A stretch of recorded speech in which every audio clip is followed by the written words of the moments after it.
ભરૂચ પ્રેસમાં આપનું સ્વાગત છે। જોઈએ આજના સમાચાર। ભરૂચની એસીબી ચોકડીથી શ્રવણ ચોકડી બાયપાસ રોડ ઉપર થતા ભારે ટ્રાફિક જામને કારણે શહેરના માર્ગો પર ટ્રાફિકનું ભારણ વધ્યું। ટ્રાફિક સમસ્યા બાબતે ભરૂચના ધારાસભ્ય, સ્થાનિક કાઉન્સિલરો અને નગરપાલિકાની ટીમ દ્વારા માર્ગનું સર્વે કરવામાં આવ્યું। ભરૂચ શ્રવણ ચોકડીથી જંબુસર બાયપાસ સુધી થતા ભારે ટ્રાફિક જામને કારણે અનેક વાહનો નગરના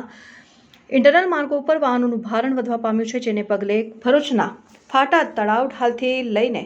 મદીના હોટલ, મોહમ્મદપુરા, બંબાખાના વિસ્તારમાં રોજે રોજ ટ્રાફિક જામની સમસ્યા ઊભી થવા પામી છે અને ટ્રાફિકમાં હેરાન થતા લોકોની ફરિયાદ પણ ઉઠી છે। ભરૂચ નગરપાલિકાની સામાન્ય સભામાં વિપક્ષના સભ્યો દ્વારા પણ ટ્રાફિક સમસ્યાના નિરાકરણ માટે રજૂઆત કરી સૂચનો આપવામાં આવ્યા છે।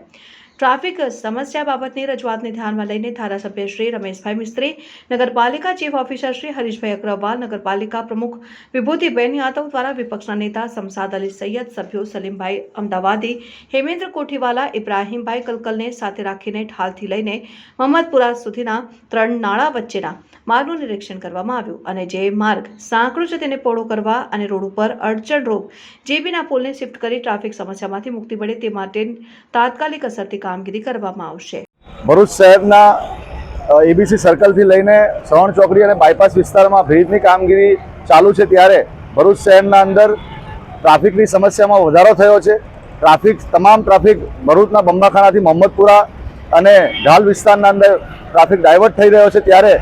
લોકોનો પ્રશ્ન હતો કે આ ટ્રાફિકની સમસ્યા દૂર થાય। ત્યારે આજે ભરૂચના ધારાસભ્ય શ્રી, નગરપાલિકાના ચીફ ઓફિસર, પ્રમુખ, કારોબારી ચેરમેન સહિત અમારા વિપક્ષના સભ્યો દ્વારા આ વિસ્તારની મુલાકાત કરેલ હતી અને જે ટ્રાફિકની સમસ્યા અહીંયા દિવસે દિવસે વધતી જઈ રહી છે, ત્યારે આને કઈ રીતે દૂર કરી શકાય ટ્રાફિકની સમસ્યા તેની માટેની આજે વિચારણા થઈ છે અને જે આ રસ્તા પરનો જે માર્ગ છે, માર્ગના અંદર જે કહી શકાય કે આસપાસનો રસ્તો છે તેને પહોળો કરવાની કામગીરી ધારાસભ્યશ્રી અને નગરપાલિકાએ આજે કીધું છે કે અમને બાંહેધરી આપેલી છે કે થોડા સમયના અંદર આ રસ્તાની પહોળો કરવાની કામગીરી શરૂ થશે અને આ ટ્રાફિકની સમસ્યામાંથી લોકોને દૂર કરવામાં આવશે। એની સાથે સાથે આજે અમે ધારાસભ્યશ્રીને એ પણ રજૂઆત કરેલી છે કે આજે ભરૂચ શહેરના અંદર શ્રવણ ચોકડીનું ટ્રાફિક અને કહી શકાય કે જે એક્સપ્રેસ વે ચાલુ થયા પછી જે વાહનો અહીંયાથી ઘણા બધા જઈ રહ્યા છે, ત્યારે રાત્રે મોડે સુધી અહીંયા ટ્રાફિક જામ થઈ જાય છે સવારથી। આવનારા દિવસોના અંદર જ્યારે રમજાન માસ છે અને એની સાથે સાથે બોર્ડની એક્ઝામ પણ શરૂ થઈ રહી છે, ત્યારે વિદ્યાર્થીઓને આ ટ્રાફિકની સમસ્યા ના નડે તેથી વહેલી તકે આ કામગીરી શરૂ થાય અને રસ્તો પહોળો થાય અને ટ્રાફિકની સમસ્યામાંથી આ વિસ્તાર કહી શકાય કે દૂર થાય તેવી અમને આશા છે। આજે ભરૂચ નગરપાલિકાની ટીમ, જીઈબીની ટીમ અને સ્થાનિક નગરસેવકો આ વિસ્તારના આ બધા સાથે મળીને મોહમ્મદપુરાથી જૂની જૂના દેડાવ સુધીનો જે માર્ગ છે, જે નવો બ્રિજ ભવિષ્યમાં બનવાનો છે, સરકારે મંજૂર કરેલો છે,